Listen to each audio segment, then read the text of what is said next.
ಇನ್ನು ಬೆಂಗಳೂರಿನ ಲಾಲ್ಬಾಗ್ನಲ್ಲಿ ಇವತ್ತಿನಿಂದ ಫಲಪುಷ್ಪ ಪ್ರದರ್ಶನ ಶುರು. ಇವತ್ತಿನಿಂದ ಆಗಸ್ಟ್ 17ರವರೆಗೆ ನಡೆಯಲಿದೆ ಈ ಫಲಪುಷ್ಪ ಪ್ರದರ್ಶನ. ಶ್ರವಣಬೆಳಗೊಳದ ಬಾಹುಬಲಿ, ತಲಕಾಡು ದೇಗುಲಗಳ ಹೂವಿನ ಪ್ರತಿಕೃತಿ, ಗಂಗರ ಸಾಮ್ರಾಜ್ಯದ 1000 ವರ್ಷಗಳ ವೈಭವ ಹೂವಿನಲ್ಲಿ ಅನಾವರಣ ಆಗಿದೆ.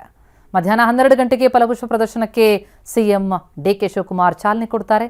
ಲಾಲ್ಬಾಗ್ ಕೆರೆ ಬಳಿ ಕೃತಕ ಜಲಪಾತ, ಆಕರ್ಷಕ ಸೆಲ್ಫಿ ಪಾಯಿಂಟ್ ಇವೆಲ್ಲವೂ ಕೂಡ ಸಿದ್ಧ ಆಗಿದೆ. ಆನ್ಲೈನ್ ಟಿಕೆಟ್, ಹೆಚ್ಚುವರಿ ಪಾರ್ಕಿಂಗ್ ಸೇರಿ ವಿಶೇಷ ವ್ಯವಸ್ಥೆ. ನಮ್ಮ ಪ್ರತಿನಿಧಿ ಪ್ರತ್ಯಕ್ಷ ವರದಿ ಕೊಟ್ಟಿದ್ದಾರೆ.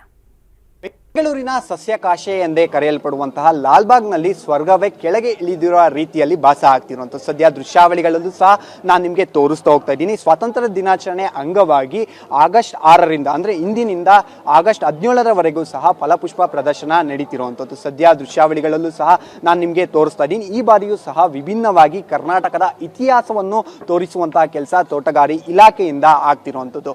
ಯಾಕಂದರೆ ಈ ಬಾರಿ ಗಂಗರ ಸಾಮ್ರಾಜ್ಯ ಅಂದರೆ ಕರ್ನಾಟಕದ ಮೊದಲ ರಾಜಮನೆತನದ ಸಾಮ್ರಾಟವನ್ನು ಸಂಪೂರ್ಣವಾಗಿ ಎಳೆಯಾಗಿ ವಿವರಿಸುವಂತಹ ಕೆಲಸ ಆಗ್ತಿರುವಂಥದ್ದು. ಅದರಲ್ಲೂ ಪ್ರಮುಖವಾಗಿ ಸೆಂಟರ್ ಆಫ್ ಅಟ್ರಾಕ್ಷನ್ ಅಂದರೆ ಬೇಗೂರಿನ ನಾಗೇಶ್ವರ ದೇವಾಲಯ.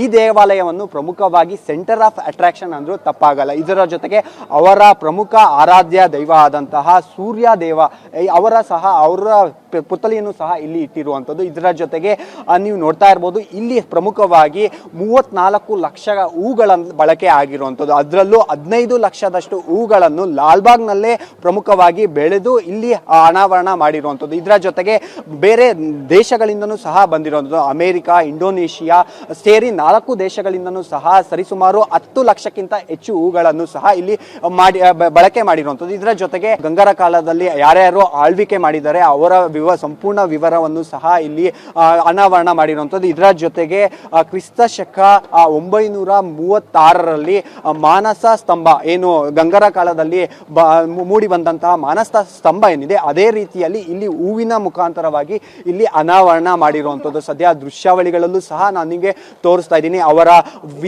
ವೈದ್ಯ ಅಂದರೆ ಯುದ್ಧದ ವೈಖರಿ ಹೇಗಿತ್ತು ಅದನ್ನು ಸಹ ಇಲ್ಲಿ ಪರಿಪರಿಯಾಗಿ ವಿವರಣೆ ಮಾಡಿರುವಂಥದ್ದು. ಇದರ ಜೊತೆಗೆ ಮತ್ತೊಂದು ಭಾಗದಲ್ಲೂ ಸಹ ನೀವು ನೋಡ್ತಾ ಇರ್ಬೋದು, ಈಗಾಗಲೇ ಗಂಗರ ಕಾಲದ ಆಳ್ವಿಕೆ ಮಾಡಿದಂತಹ ಏನು ರಾಜರೇನಿದ್ದಾರೆ ಅವರ ವಿವರಣೆಯನ್ನು ಸಹ ಇಲ್ಲಿ ನೀಡಿರುವಂಥದ್ದು. ಅಂದ್ರೆ ಬರುವವರಿಗೆ ಎಲ್ಲಾ ರೀತಿಯಾದಂತಹ ಅವರ ರಾಜ ಮನೆತನದ ಸಂಪೂರ್ಣ ವಿವರಣೆಯನ್ನು ಇಲ್ಲಿ ಒಂದು ಕಡೆ ಕರ್ನಾಟಕದ ಜನರಿಗೆ, ಬೆಂಗಳೂರಿನ ಜನರಿಗೆ ನೀಡುವಂತಹ ಕೆಲಸ ಇಲ್ಲಿಯ ತೋಟಗಾರಿ ಇಲಾಖೆಯವರು ಮಾಡಿರುವಂಥದ್ದು. ಮತ್ತೊಂದು ಭಾಗದಲ್ಲಿ ನೀವು ನೋಡ್ತಾ ಇರ್ಬೋದು, ಅವರ ಅಂದ್ರೆ ಆಗಿನ ಕಾಲದಲ್ಲಿ ಇದ್ದಂತಹ ರೈತರ ವೈಖರಿ ಹೇಗಿತ್ತು ಅದನ್ನು ಸಹ ಇಲ್ಲಿ ಮೂಡಿ ಬಂದಿರುವಂಥದ್ದು. ಇದರ ಜೊತೆಗೆ ಅವರ ಮುಖ್ಯ ಬೆಳೆ ಆಗಿರ್ಬೋದು, ಮತ್ತೆ ಅವರು ಬಳಸ್ತಿದ್ದಂತಹ ಅನೇಕ ಯುದ್ಧ ತಂತ್ರಗಳಾಗಿರ್ಬೋದು ಅದನ್ನು ಸಹ ಇಲ್ಲಿ ವಿವರಣೆ ಮಾಡಿರುವಂಥದ್ದು. ಇದರ ಜೊತೆಗೆ ವೀರಗಲ್ಲು ಅಂದ್ರೆ ಅವರ ಕಾಲದಲ್ಲಿ ಸಿಕ್ಕಂತಹ ವೀರಗಲ್ಲೇನಿದೆ ಅದನ್ನು ಸಹ ಇಲ್ಲಿ ಅನಾವರಣ ಮಾಡಿರುವಂಥದ್ದು. ಇದರ ಜೊತೆಗೆ ಇಲ್ಲಿ ಮತ್ತೊಂದು ಭಾಗದಲ್ಲೂ ಸಹ ನೀವು ನೋಡ್ತಾ ಇರ್ಬೋದು, ಗಂಗರ ಕಾಲದ ತಲಕಾಡಿನ ಒಂದು ದೇವಾಲಯ ಏನಿತ್ತು ಅದನ್ನು ಸಹ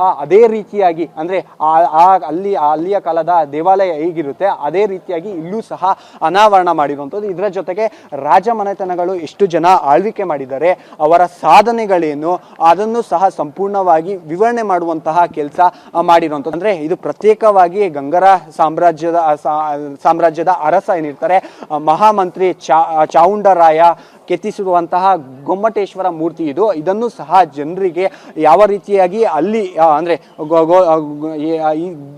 ಯಾವ ರೀತಿಯಾಗಿ ಅಲ್ಲಿರುತ್ತೆ ಆ ರೀತಿಯಾಗಿ ಸಹ ಇಲ್ಲಿ ಕೆತ್ತನೆಯ ಮುಖಾಂತರವಾಗಿ ಇಲ್ಲಿ ಜನರಿಗೆ ತಿಳಿಸುವಂತಹ ಕೆಲಸ ಇಲ್ಲಿಯ ತೋಟಗಾರಿ ಇಲಾಖೆ ಮಾಡಿರುವಂಥದ್ದು. ಕ್ಯಾಮ್ರಾ ಪರ್ಸನ್ ರಘು ಜೊತೆ ಅರುಣ್ ಕುಮಾರ್, TV9 ಬೆಂಗಳೂರು.